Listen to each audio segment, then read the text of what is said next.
Built in the 517 is a podcast about the people who make our local business community what it is. In each episode, host Katrina Hofstetter sits down with business owners from across mid-Michigan to hear their stories, their challenges, and what it really takes to build something from the ground up. The show exists to spotlight local leaders, support small businesses, and strengthen the connections that keep our communities thriving. Here's your host, Katrina Hofstetter. Welcome. I am your host, Katrina Hofstetter, and this is Built in the 517, the podcast that brings stories that inspire you, encourage you, and introduce you to your next favorite local business. My guest today is Katie Anderson. She's the owner of Healing with Katie. Katie has a bachelor's in science, psychology, clinical mental health. I hope I got that right. And I'm finishing my bachelor's. Finishing it, yes. And she holds a number of certifications in mental health, behavioral therapy, kind of along those lines. And she's a grief coach, a life coach, and a mental health coach. And I'm just really excited to chat with you today and hear about what you're doing in the community. So thanks for being here. Thanks for having me. I love talking about what I do. So this is I love it. The information that you have shared with me really shows that you bring this very unique perspective of this. I think you referred to it as lived experience, where you have more than just education and practice. You have lived through some pretty difficult things.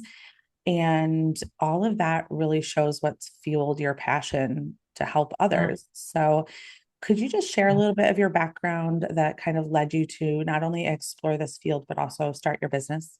So this is where I always tell people I'm an open book. So I always say trigger warning as well, just because when I share my experience and the why behind what I've created, I have to share. And I use the word have to is because it helps people really see the passion and the mission and the reason behind what I do. And if I get off course, because I'm going to go on a storytelling spree, so just definitely stop me if you need to. No.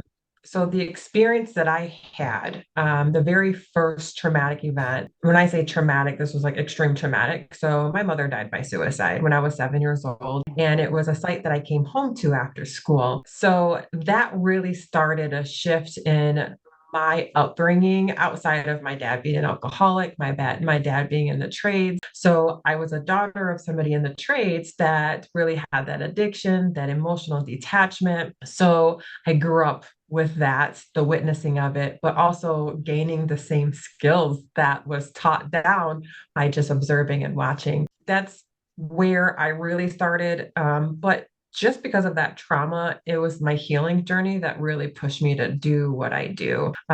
Because I felt alone, I felt isolated, I felt misunderstood, right? All of these things because of not just from the trauma, but from being a teen mother, somebody following in the lines of just really struggling with my own identity, the way of coping with life. So really, it was my healing journey, but my trauma experience all in one that's really helped me create the business that I have today. Those types of experiences and like seeing how you have grown through that and persevered and then you started this business, it makes me think of those like what if scenarios where it's like, well, what if this never happened? Would you have learned to cope? Would you have come through all of that?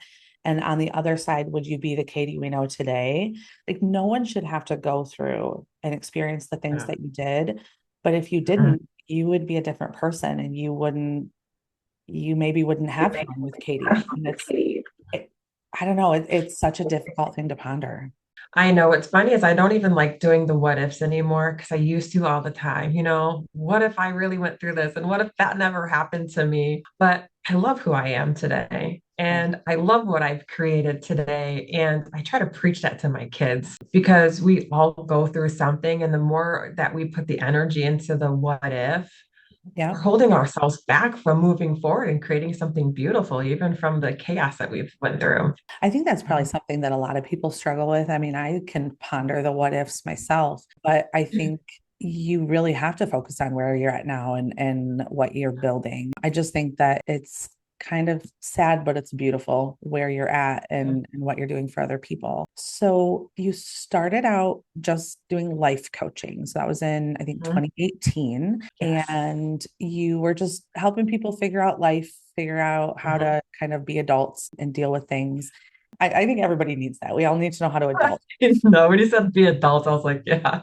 Yep. You expanded though. You went into more of the mental health sphere and you really focused on that trades industry. And now, I don't think I caught it before, but I'm guessing that kind of came from your dad's background, maybe. But I'm just curious what all led to that shift. I'm gonna try not to overshare too much, but I will share. So my dad was in the blue collar industry, and my dad had the addictions, right? The suck it up mentality. There showed no emotion whatsoever. So I witnessed a lot of that throughout my life. He was somebody that really suffered from his alcoholism. Ended up in prison. I did not have contact with him now for quite some time. I love the trades because I actually started working in the trades myself. Okay. So I was a single mom, and it was something I had fell back on. And I hope nobody quotes me on this or take this the wrong way, but I called myself a factory rat. I was all like, I need to work. So I started working in a factory, and I started working third shift, and I was trying to be a mom because I did third shift so I can really implement that, mom duties of taking the kids to school, picking the kids up. So I really had to dive into the trades, and that's what paid my bills as a single mom when I went through my divorce. That's where it really kind of picked up for me because I was still running my coaching. I was still doing coaching on the side, but I had to bring in money to support my family. Yeah. And that's where it really kind of shifted for me. I was like, God, I said, we're running the rat race in the trades, and we get misunderstood and we get misled when it comes to mental health because it's like, the suck it up mentality is really hardcore in the trade industry. So it was created from my dad and the emotional detachment and the coping styles. But also when I had to start working for the trades myself, that's when I really start noting the shift of like, I really need to make a difference in the mental health in the workplace for the trade industry. I was curious what kind of makes the trade industry unique and why you've been able or how you've been able to kind of tailor those services for them.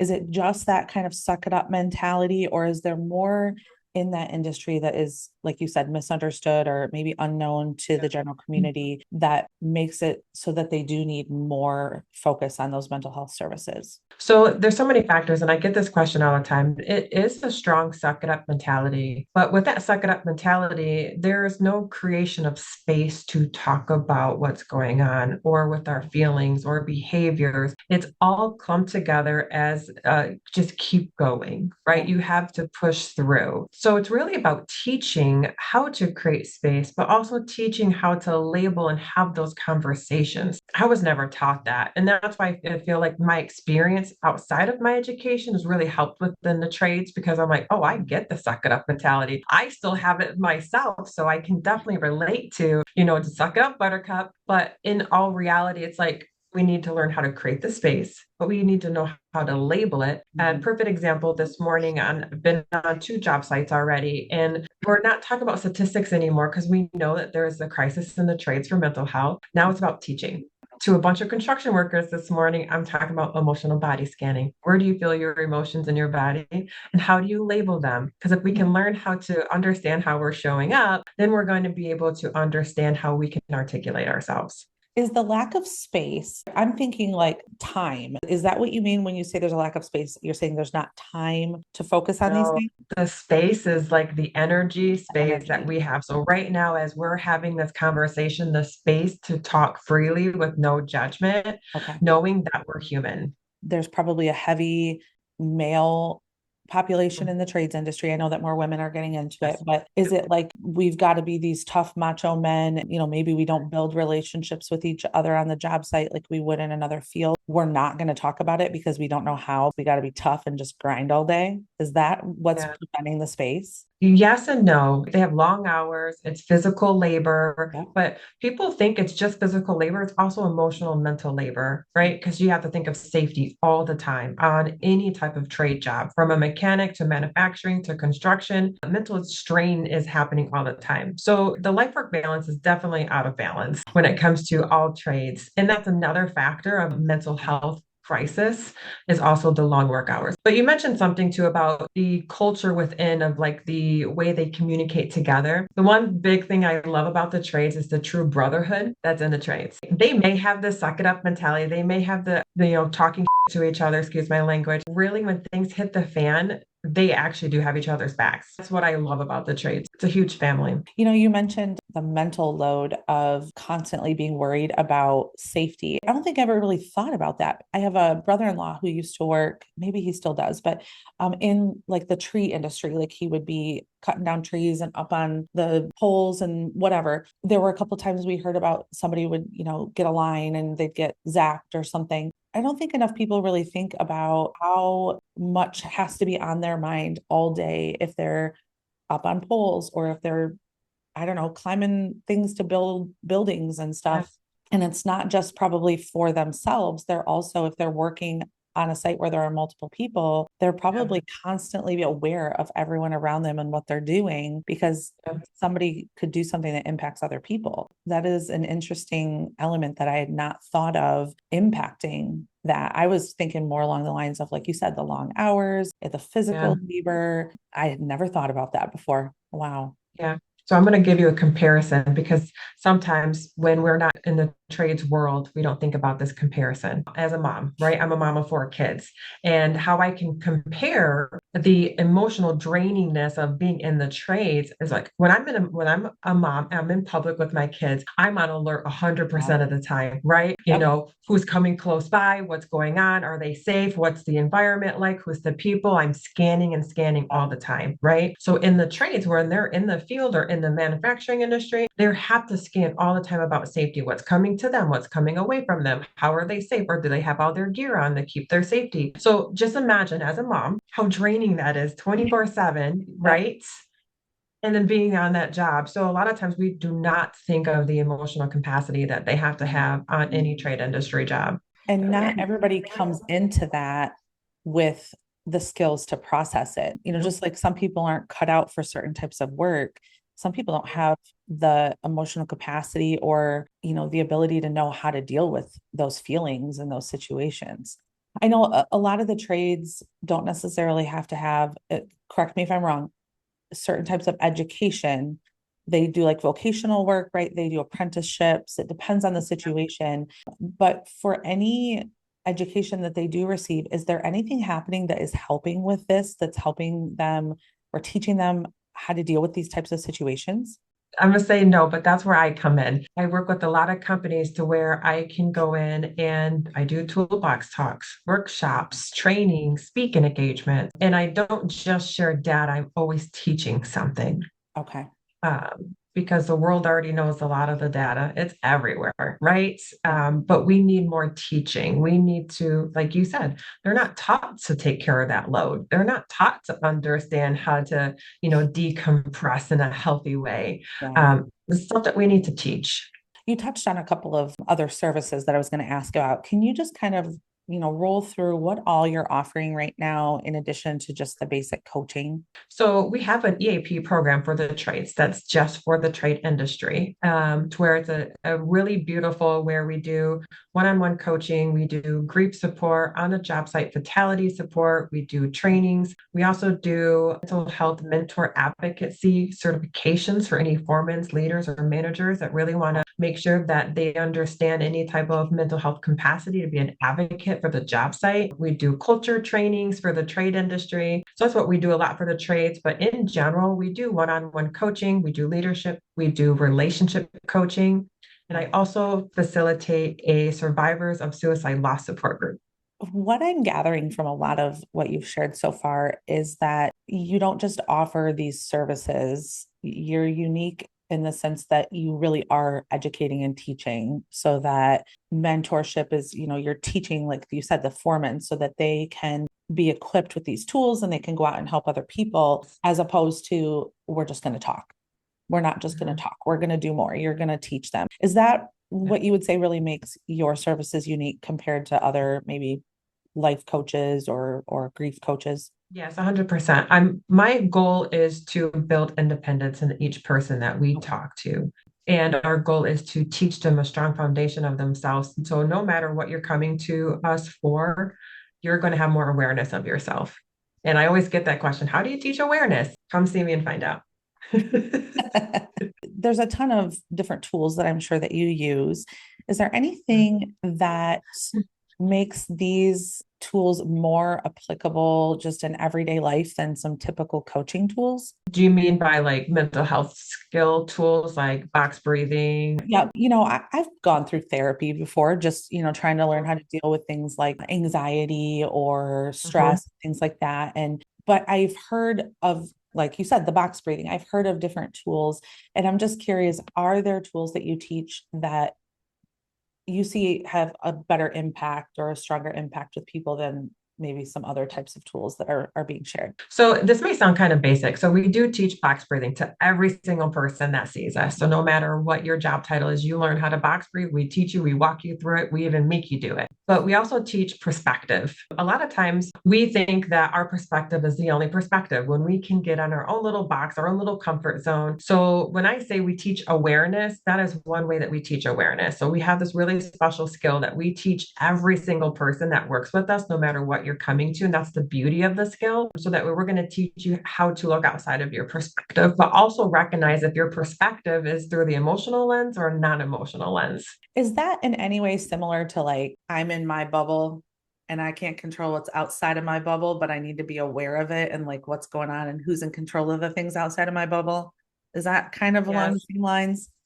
Yes, similar, but I always feel like if we get stuck in our bubble, that can also be a challenge too, Yeah. and something that we don't want to get stuck into because then we're not going to have room for growth for ourselves. We've talked about kind of your background, some services. What we haven't really touched on is how do people connect with you? How do you offer your services? So, do you have a physical location? Is it virtual? I think you said you're on site today. So, can you talk a little bit about Yeah. that? So we used to have a physical office, and since I'm an open book, we had a physical office for quite some time, but I made a choice to close down the physical office so I can expand my team.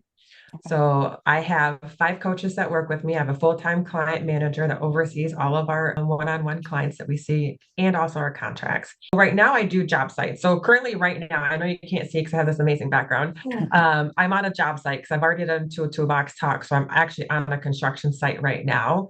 I am so mobile, and that's one thing that's amazing about what we do. But people can reach us at, we have our website, we have all of our social media. And believe it or not, the way that we get a lot of our clients or one-on-ones is through word of mouth. Like, I Okay. heard of you, I need to reach out to you. Just for an example, last night I had one of our clients that said, I have 3 people I need to send you. It's like, your program is so amazing. I've learned so much. This person really needs you. So that's really how we get a lot of people reaching out to us. I think that also speaks volumes. Like if someone's going to go out of their way to recognize that someone they've come into contact with needs those services, and they're going to speak up and say, you need to go see Katie, that just means so much more than other types of referrals. It does speak volumes about what you're doing and the quality of your services. There's one more thing I want to ask you about before we transition, because I do want to talk kind of about the business side of things. Yeah. So you have a healing retreat that you do. And Yes. I want to hear more about this and how it's helping people, what the goal is. So we host a Healing Together retreat once a year, and we just did our 7th annual retreat. So it's Yay. amazing that it's been 7 years we've been doing this in a row. And the retreat's dedicated to my mother who died by suicide, so I can honor her. And we do it the first weekend of May. So it's always the first Saturday of May. Okay. And that is because my mother died May 3rd. I wanted to change that day, right, into something more positive versus like a day that I dread to see, or, I'm just trying to avoid it. I just embraced it by creating a retreat. Now, the purpose of the retreat is to create a space where people can come together and try new things. Because a lot of times when it comes to our healing journey, I'm like, man, I really want to try that, but I don't want to do it by myself. Or I really want to try that, but I'm going to look like an idiot. So the Healing Together retreat, and I'll just kind of explain what happened just 2 weeks ago, because it was 2 weeks ago. We do an introduction of what I'm hoping you're going to get out of the retreat. So I speak to everybody as soon as we're done with their registration. Like, why are you here? What do you want to get out of this? How are you going to show up for yourself today? And I walk them through this guided journaling. But I also talk about my mother. I show an image of my mother and, like, this is all in honor of her because I knew that she was in a dark space. She felt alone. She was carrying many things that were heavy. So I really want to make sure that nobody ever feels that way for the best of my ability. So after we do that portion, we go into a guided journaling to yoga. We'll do just a guided breathing yoga. Then we do breakout sessions. So you could have chosen 2 breakout sessions you can go to. There were 6 of them to choose from. So you had a lot of good options. So you did breakout sessions where you can learn something. So you're going to learn a new skill. We had about an hour and a half of a catered lunch. So that was amazing. And during that catered lunch, we had 18 vendors this year that were all representing from all of the 517 community. So that was amazing. So we had everyone come in that was part of like a therapy office, EMDR, from life coaching. We had a nutrition coach there. We had a holistic doctor there. We had a chiropractor there. We had chair massages there. We had sound therapy. So we had so many avenues of different forms of healing there through our vendors. And the one thing that we did differently that I think is different, that makes us stand out a little bit, is the vendors were also attendees. So they were able to participate the whole retreat, not just at their booth. They can eat with us. They can do breakout sessions with us. They can partake in everything. And then during lunch, obviously, is this going to be the socialization at the booths? But that was the most beautiful thing because we want community. And I don't want somebody just to be a vendor because you're not just a vendor. You are a human being coming in the space to create the space. Then we also have at the end self-defense. And I truly believe that we end it with self-defense every single year because the goal is to build that confidence and that power within yourself because you need that foundation. So we end it with self-defense and Spartan. Oh my God, I'm totally chopped that name every single time I say it. But they've sponsored us for 3 years now, and they're absolutely amazing. They are very clear. Their instructors are very nice and respectful. And they also give away free sessions so people can continue learning if they wanted to. So that was amazing. And at the end, we actually do free door prizes. So the door prizes are absolutely free. We don't raffle anything. I don't make money off of the retreat. The retreat is for people to come and experience a whole day of community and learning something new. So is this just for anybody who wants to come? Like I could have signed up and come to the retreat because I'm girl bossing too hard and I need to decompress. Okay. Yes. So the beauty of this year, we had the oldest was an 85-year-old woman. Okay. Yep. And then the youngest was a 13-year-old little boy, came with his dad. Okay. So it's absolutely from all walks of life. This is for anybody and everybody. Okay. I love that. That sounds like something that should happen every month. No pressure. I know. I know.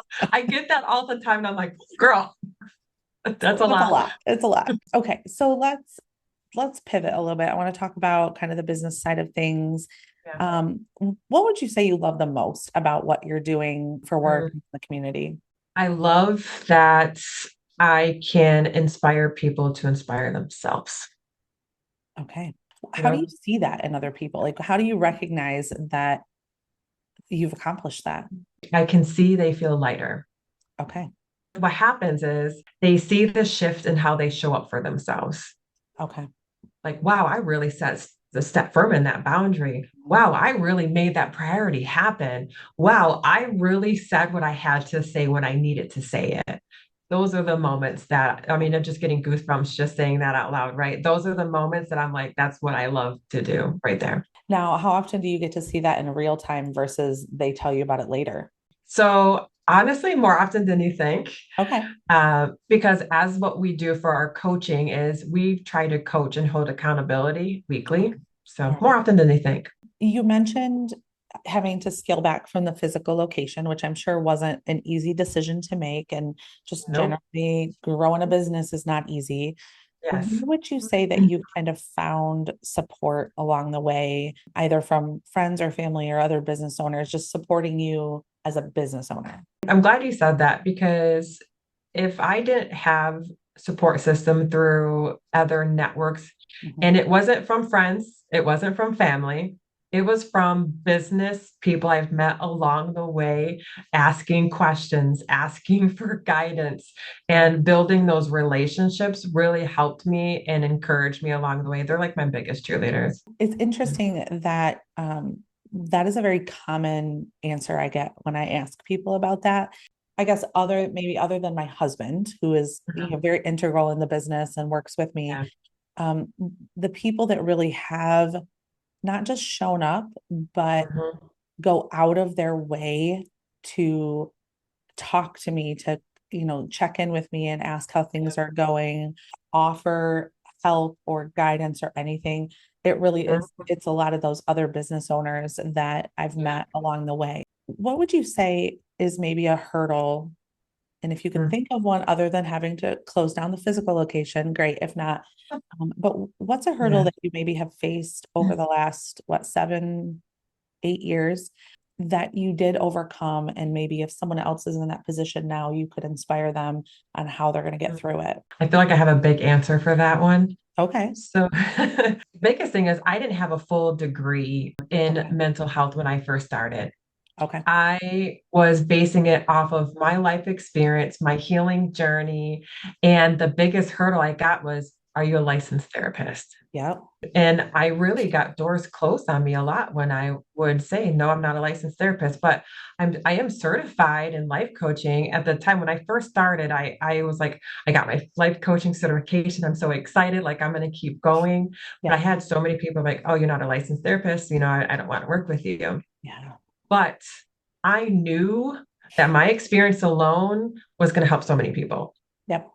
And my healing journey was going to help so many people. And it's not about the education. I feel like it's about your drive, your passion, your ability to not give up. So I love the suck it up mentality in a way, right? Sure. Because I wasn't going to let that hold me down. Right now, it's actually helped me to keep pushing forward because I'm still working towards my bachelor's, and it's been a slow process because my company has been flourishing so well just because of who I am and how I deliver what we've created.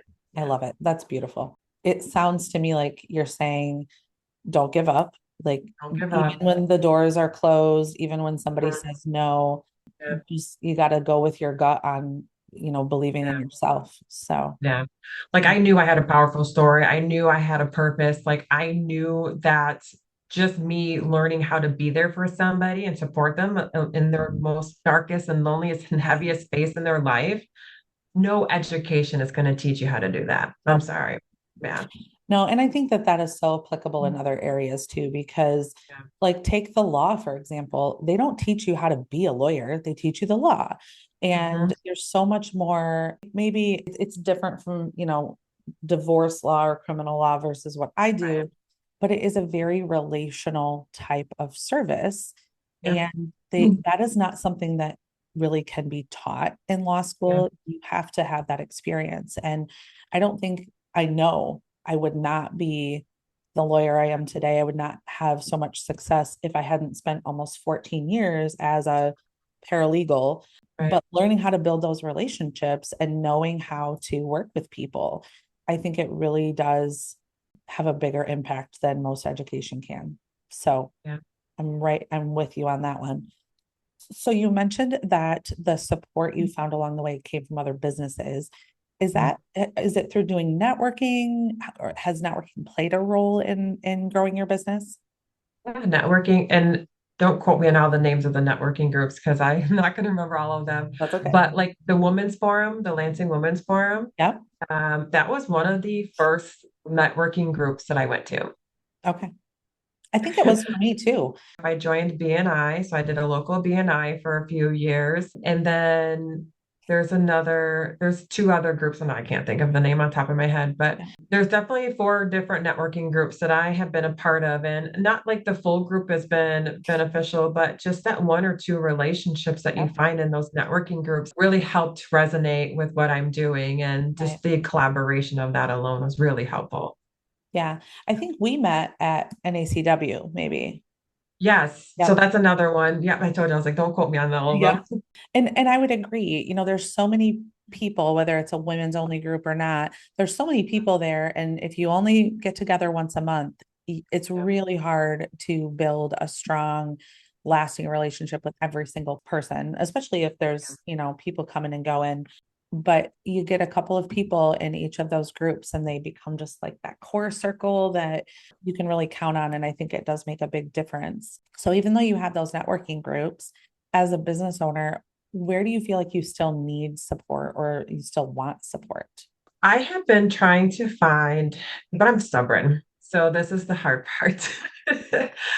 I've been trying to find somebody to really help me. Like I've been scaling my business on my own. I haven't had a business coach besides the networking connections that I've had, but I've been doing this so much on my own, but I've scaled so well, so fast that I really wish I could find this like mentor that would really just kind of help me put my thoughts in a straight line. Because now I have all of these things that are going on. I put my hands in too many pots. What about plans for growth? Are there anything coming up in the future where either you're going to expand the team? Are you thinking about getting back into a physical location at some point? What does that look like for you?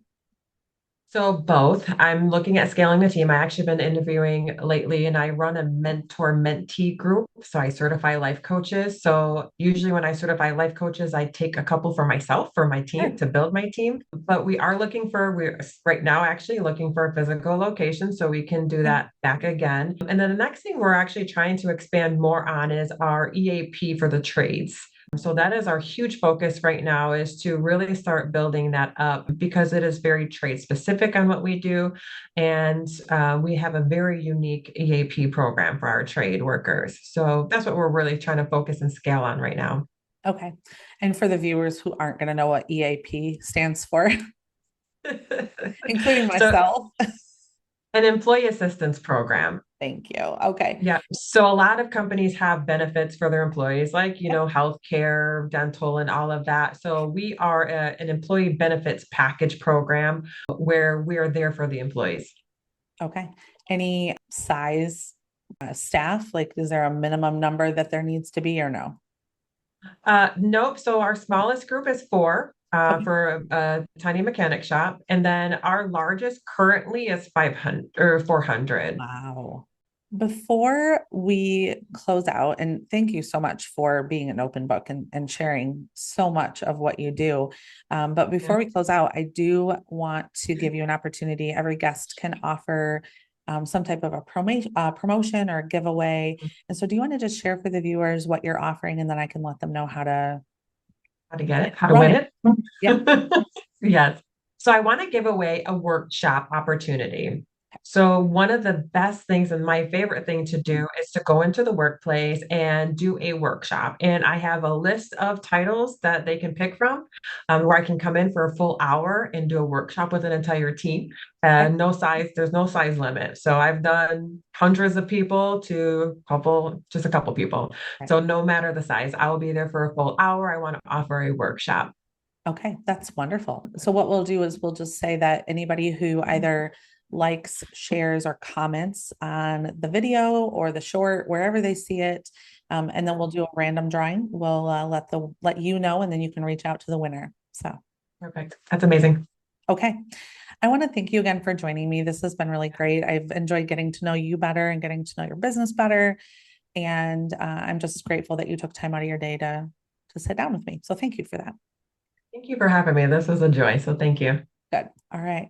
If you're watching and you'd like to be a guest on the podcast, or you'd like to nominate another business owner, you can email Beth at cornerstonelegalpllc.com. Thanks for watching. Thanks for joining us for this episode of Built in the 517. Please subscribe to our YouTube channel today and support local businesses in the 517 and hear more inspiring stories.